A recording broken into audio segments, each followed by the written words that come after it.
जी ma'am, press conference लगी है, बताइए इसके बारे में जानकारी दीजिए। जी, हमारे डीजी सर के नेतृत्व के चलते ऑपरेशन ट्रैकडाउन की सफलता के बाद अब हमें दिशा निर्देश दिए गए हैं कि ऑपरेशन हॉटस्पॉट डोमिनेशन इस पे कार्रवाई करेगी पुलिस। और उसका औचित्य है कि जितने भी हमारे ज़िले में ऐसे एरियाज़ हैं, जहाँ पर नशा बिकता हो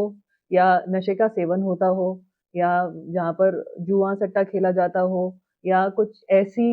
गलियाँ हैं या ऐसे मोहल्ले हैं या ऐसे कस्बे हैं, जहाँ पर हमारी बहनों को या माताओं को गुज़रने में दिक्कत होती हो, जहाँ पर छेड़खानी की वारदातें हों, तो उनको सिक्योर करने के लिए और उनको सैनिटाइज़ करने के लिए हमारा अब फ़ोकस रहेगा इस पूरे महीने। और इन जगहों को एक्चुअल में आइडेंटिफ़ाई करने के लिए हमने अपने एसएचओज़ और चौकी इंचार्जेज़ उनको भी कहा है कि आप वहाँ अपने एरिया के जितने मौजूद व्यक्ति हैं, चाहे एमसी हो गए, चाहे सरपंच हो गए या और भी जितने भाई-बंधु होते हैं, उनसे बातचीत करके ऐसे जगहों का आइडेंटिफ़िकेशन करें। एंड साथ ही साथ मैं आप सभी चाहे जितने भी पत्रकार, छायाकार बंधु आए हुए हैं, आप सभी से भी इन्फॉर्मेशन ये इनवाइट करती हूँ कि आप भी हमें बताएँ ऐसे कौन से एरियाज़ हैं, जिन पे हमें पुलिस को अपनी प्रेज़ेंस इंश्योर करते हुए उनको एक सेफ एरियाज़ बनाने की ज़रूरत है, दोबारा से रिक्लेम करने की ज़रूरत है। अब मैम ज़्यादातर देखा गया है कि स्लम एरिया में, अगर जी। पंचकुला के आसपास देखा जाए तो स्लम एरिया में ज़्यादातर क्राइम होते हैं और इस तरह की वारदातें जो स्लम एरिया में जहाँ की पुलिस की गश्त बहुत कम देखने को मिलती है, इसके लिए क्या आप ब्लूप्रिंट तैयार किया गया पुलिस की? जी, मैं समझ रही हूँ आप किन कस्बों का, किन मोहल्लों की तरफ आप इशारा कर रहे हैं। बट देखिए 1-2 वारदातों की वज़ह से या कुछ वारदातों की वज़ह से पूरे एरिया को या पूरे जो भी लोग वहाँ पे रह रहे हैं, उनको क्रिमिनलाइज़ करना भी ठीक नहीं रहता। तो इसीलिए हम उसमें जितने भी कुछ गलियाँ हैं या कुछ स्पॉट्स हैं कि जी फलाने मंदिर के सामने या फलाने गली में कुछ ऐसी अवैध एक्टिविटीज़ हो रही हैं, उनको कंट्रोल किया जाए और उन एरियाज़ में पैदल गश्त बढ़ाई जाए, वो हमारा फ़ोकस पॉइंट रहेगा। मैडम, पंचकुला में काफ़ी हाई राइज़ बिल्डिंगें हैं, कई जगहों पे, जी। जहाँ पे बड़ी संख्या में किराएदार रहते हैं, बाहर के लोग रहते हैं। हाँ जी। तो उनमें कोई सख्त अभियान चलाने की, जैसे कि फरीदाबाद में भी टेररिस्ट एक्टिविटी में लोग ऐसे ही रेंट पे रहते मिले हैं। तो ऐसे ही हाई राइज़ सोसाइटी में सर्च के लिए कभी पुलिस ने कोई प्रयास अभी हाल फिलहाल में नहीं किया। तो ऐसी सोसाइटी में क्या पुलिस सर्च अभियान चलाएगी,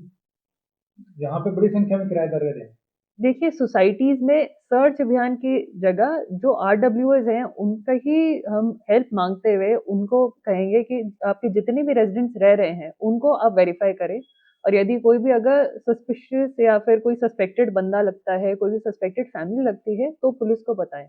क्योंकि मैं समझती हूँ कि फरीदाबाद में जो हुआ बहुत ही अनफॉर्च्यूनेट था, पर उसके चलते हम सभी की कोम्बिंग शुरू कर दें, उसमें बहुत इनकन्वीनियंस होगी पब्लिक को। तो it has to be more targeted. तो एक जो प्रिलिमिनरी चेक है वो आरडब्ल्यूएस खुद करेंगी और आरडब्ल्यूएस फिर हमें एक लिस्ट देंगे कि जी 1-2 परिवार हैं या 1-2 घर हैं, जिनके लोग जो है उनका हम अच्छे से सत्यापन नहीं कर पाए हैं, जिसमें पुलिस वेरिफ़िकेशन की हमें रिक्वायरमेंट है।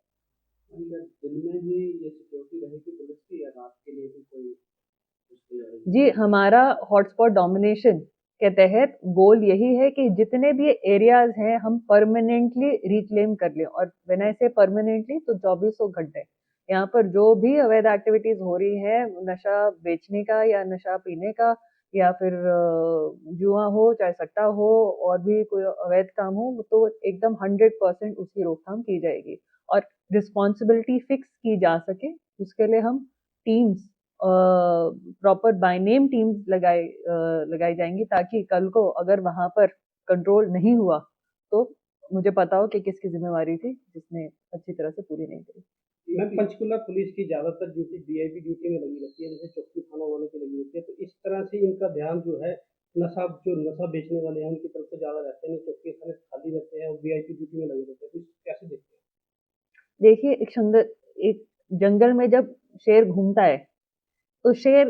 एक टाइम पर दसों जगह नहीं रहता, पर फिर भी कोई भी अगर कोई शरारत कर रहा होता है, छोटा जानवर तो उसे पता होता है शेर आ जाएगा, उसके डर के मारे मैं नहीं करूँगा।